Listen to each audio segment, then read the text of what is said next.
Você é otimista? Está cada dia mais difícil ser otimista num mundo tão caótico, tão cheio de más notícias, né?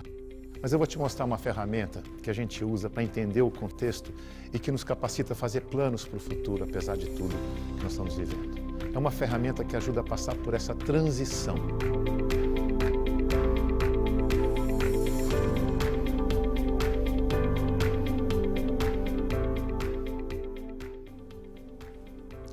A gente entende que tudo aquilo que o ser humano está envolvido tem três aspectos para serem considerados.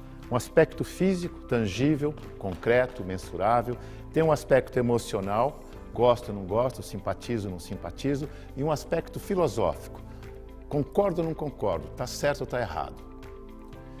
Boa notícia, a competência para lidar com esses três aspectos vem com a própria vida. Infância, juventude, maturidade. Na infância, aprendemos a lidar com o corpo físico, a controlar o equipamento que a gente está usando. Temos que aprender que horas faz xixi, que horas faz cocô, onde comer, como é que dorme. Temos que aprender a lidar com esse equipamento para poder sobreviver. Quando a gente é criança, o outro não existe. Por isso que a gente diz que a criança vive em estado de anomia. É o não reconhecimento da existência do outro.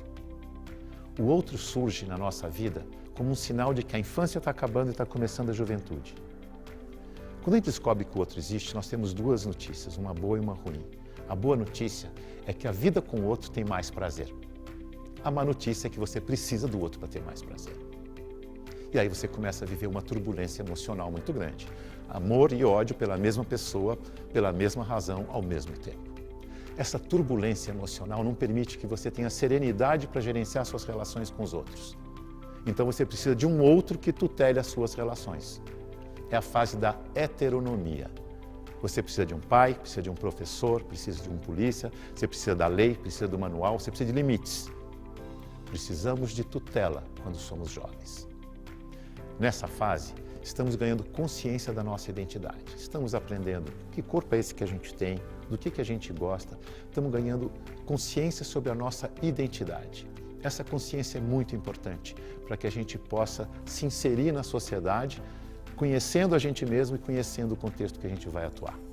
Com a consciência de identidade vem o discernimento, isto é, aprendemos a discernir o que é certo e o que é errado.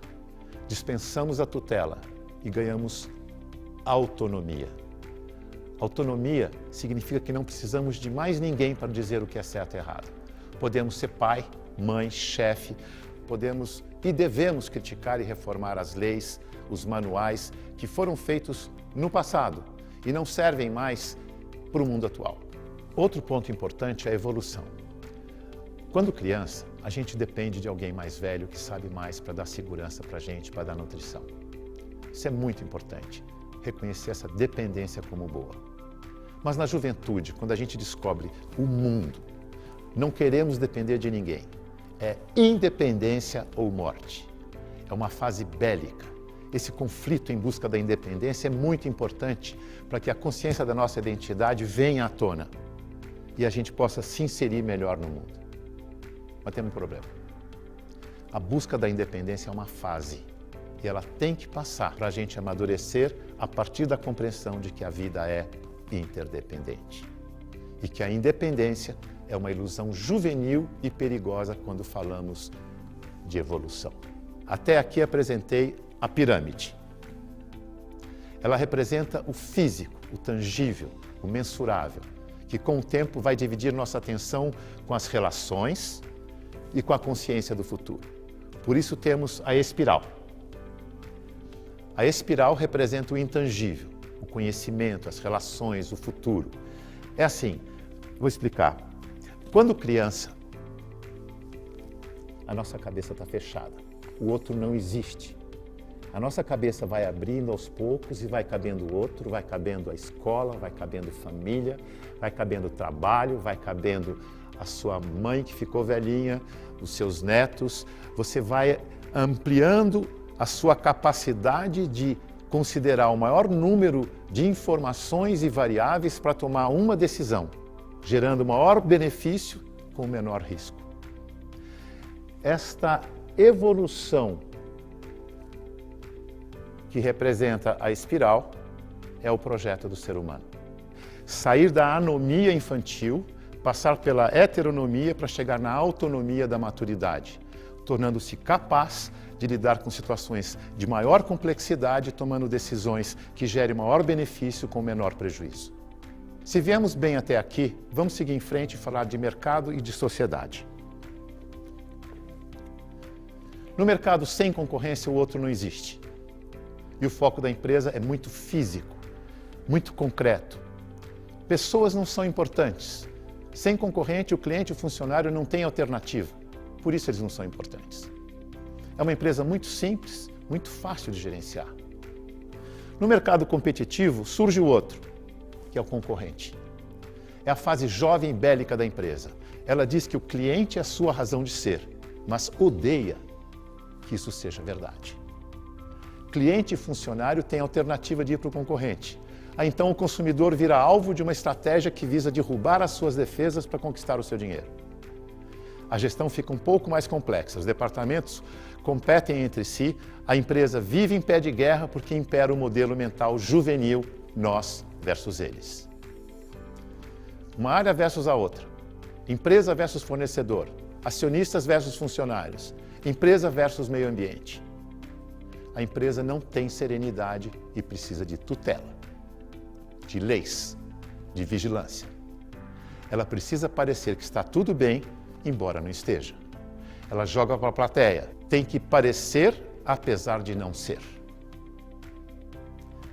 A globalização e a sociedade em rede, ágil, inovadora, transparente, estão impondo uma nova cultura para a empresa.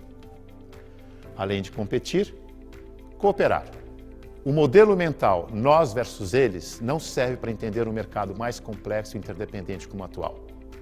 A necessidade de eficiência, agilidade e inovação pedem inspiração e autonomia de pensamento. Áreas devem se integrar, pessoas têm que interagir. A criação de valor se dá na interação com o mercado.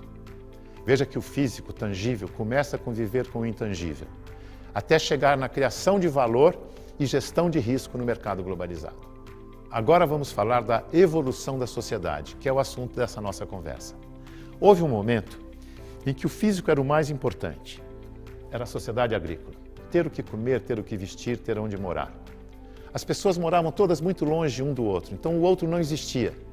O rei mandava e desmandava. Não existia o cidadão com direitos e deveres. Isso só foi acontecer com a Revolução Francesa. Muita gente na cidade, muita confusão, muitos conflitos. E aí então resolvemos reorganizar a sociedade e criamos judiciário, legislativo e executivo. Cidadão com direitos e deveres. Essa é a sociedade que a gente herdou. No berço da Revolução Francesa veio a Revolução Industrial, com todos os benefícios e problemas que ela trouxe. Talvez essa seja a fase jovem e a mais bélica da nossa história. A luta por expansão de territórios, as grandes guerras aconteceram nesse período. Vimos colônias lutarem por sua independência. Criamos a ONU, Organização das Nações Unidas, justamente porque havia só conflitos. Surgiram as grandes corporações multinacionais que controlavam os mercados, como GM, Toyota, Shell, Esso. Endeusamos as máquinas e a juventude. O consumo era um parâmetro de bem-estar. Expandimos o tempo de vida da população e definimos que ser jovem é um valor e não uma fase da vida que deve passar para que possamos amadurecer. Pois é, a sociedade industrial acabou. O mundo acelerou, as empresas de maior valor de mercado não são mais aquelas donas das máquinas, são as que estão instalando a sociedade do conhecimento. E o conhecimento não está nas máquinas, mas nas pessoas e nas relações entre as pessoas. O mundo está ficando cada vez mais integrado, por isso quem aposta na fragmentação fica violento. São cabeças jovens e bélicas, românticas e de pouca ciência, típicas da sociedade industrial. A tomada de consciência sobre o valor das pessoas e das relações é o que vai definir o nosso futuro como mais humano, seguro e divertido. É daí que virá a melhor inspiração para a inovação, a ciência e a tecnologia. Mas para isso, temos que amadurecer. E a gente sabe que amadurecer não é fácil. Daí o desafio e o risco de dar tudo errado.